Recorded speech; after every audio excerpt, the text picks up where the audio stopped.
है।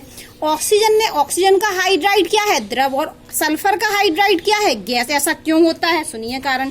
क्योंकि ये जो H2O है इसमें क्या पाया जाता है? H2O क्या बनाता है? इसमें होता है हाइड्रोजन बॉन्ड। इसमें क्या पाया जाता है? Hydrogen bond. इसी हाइड्रोजन बॉन्ड की वजह से जो जल होता है वो द्रव होता है, जबकि H2S में हाइड्रोजन बॉन्ड नहीं होता है। हाइड्रोजन बॉन्ड नहीं होता है। आकर्षण बॉन्ड नहीं है तो आकर्षण बल कम है, इसलिए कैसी होगी? गैस। और जल में क्या है? हाइड्रोजन बॉन्ड है, तो बॉन्ड की वजह से इनके अणु क्या आ जाएंगे? पास पास, इसलिए द्रव होगा। तो ये ऑक्सीजन का हाइड्राइड है, ये सल्फर का हाइड्राइड है। तो ऑक्सीजन का हाइड्राइड तो द्रव है, जबकि सल्फर का हाइड्राइड क्या है? गैस है। अब हम पढ़ने वाले हैं इस ग्रुप के तत्वों की क्रिया। तो हाइड्रोजन के प्रति, हाइड्रोजन से ये ग्रुप के तत्व क्रिया करते हैं तो क्या बनाते हैं? तो सबसे पहली बात तो है कि जब ये हाइड्रोजन से क्रिया करते हैं तो क्या बनाते हैं? हाइड्राइड बनाते हैं। क्या बनाते हैं? हाइड्राइड। ऐसे ही ग्रुप 15 के तत्व भी हाइड्रोजन से क्रिया करके हाइड्राइड बनाते हैं। किस प्रकार का हाइड्राइड बनाते हैं?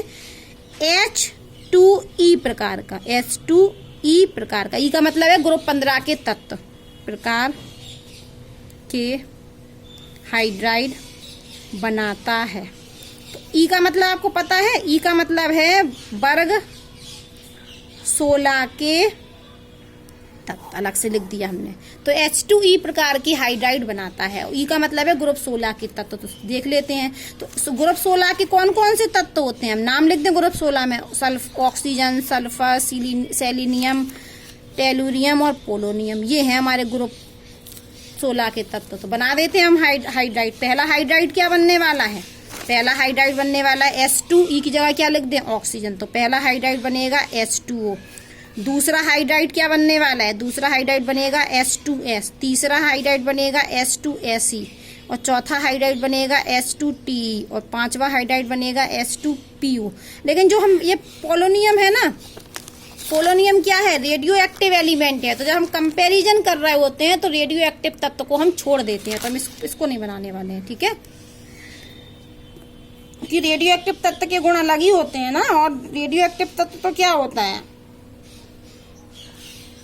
हम उसका अध्ययन ही नहीं कर सकते हैं, क्योंकि वो थोड़ी सी देर में क्या होता है? डिके होता जाता है ना, खत्म होता जाता है। विकिरण उसमें ऊर्जा के रूप में उत्सर्जित होती रहती है। तो रेडियो एक्टिव तत्व का अध्ययन नहीं करते हैं हम जब कम तुलना करते हैं और तत्वों के साथ, तो इसलिए हम पोलोनियम को हटा देते हैं।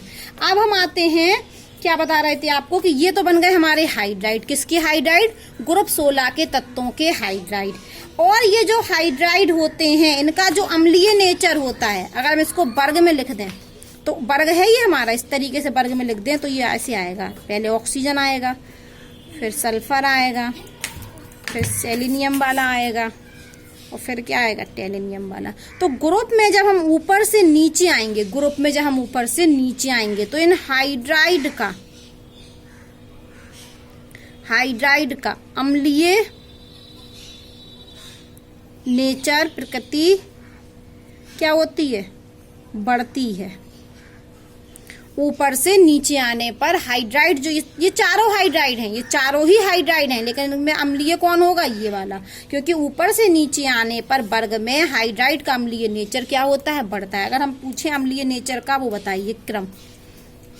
हाइड्राइड के अम्लीय प्रकृति का क्रम बताइए। तो सबसे पहले कौन आएगा? H2O, फिर उससे ज्यादा H2S, फिर उससे ज्यादा H2Se, फिर सबसे ज्यादा H2T। तो ये अम्लीय हाइड्राइड के अम्लीय नेचर का क्रम हो गया, ठीक है? तो पहला तो हमने ये अम्लीय वाला पढ़ा दिया। ये हाइड्राइड का क्या पढ़ा दिया आपको? अम्लीय प्रकृति, ठीक है? अब दूसरा पॉइंट सुन लीजिए इसमें, ऊष्मीय स्थायित। तो वर्ग में जब हम ऊपर से नीचे आते हैं, वर्ग में जब हम ऊपर से नीचे आते हैं तो क्या होता है? हमारा ऊष्मीय स्थायित्व घटता है। वर्ग में यही बना दे समझाने के लिए, ये यहां बना देते हैं अलग पेन से। ऊपर से नीचे आने पर, फिर से हम वर्ग में क्या आए? ऊपर से नीचे आए। तो ये जो आपका ऊष्मीय स्थायित है, ये क्या होता है, घटता है। अम्लीय नेचर तो वर्ग में ऊपर से नीचे आने पर क्या होता है, बढ़ता है, जबकि ऊष्मीय स्थायित्व ऊपर से नीचे आने पर क्या होता है, घटता है। तो ऊष्मीय स्थायित्व का क्रम लिख देते हैं हम यहाँ पर, ऊष्मीय स्थायित्व का क्रम। तो सबसे ज्यादा किसका होगा, क्योंकि ऊपर से नीचे आने पर घट रहे ना, तो हम बढ़ता क्रम लिख रहे हैं। तो सबसे कम होगा H2TE का, फिर होगा H2SE का, फिर उससे ज्यादा H2 सल्फर, इसका सल्फर वाले का, और H2O का। देखिए अम्लीय नेचर में कौन ज्यादा था, ये वाला, क्योंकि ऊपर से नीचे आने पर बढ़ता था, जबकि ऊष्मीय स्थायित्व क्या हो रहा है, घट रहा है। तो इसका सबसे कम होगा, इसका क्या होगा, सबसे कम। अब हम पढ़ने वाले हैं अपचायक गुण। तो अपचायक गुण भी क्या होता है, अपचायक गुण हम यहाँ लिख देते हैं कि अपचायक गुण की वर्ग में ऊपर से नीचे आने पर, वर्ग में ऊपर से नीचे आने पर अपचायक गुण क्या होता है, बढ़ता है।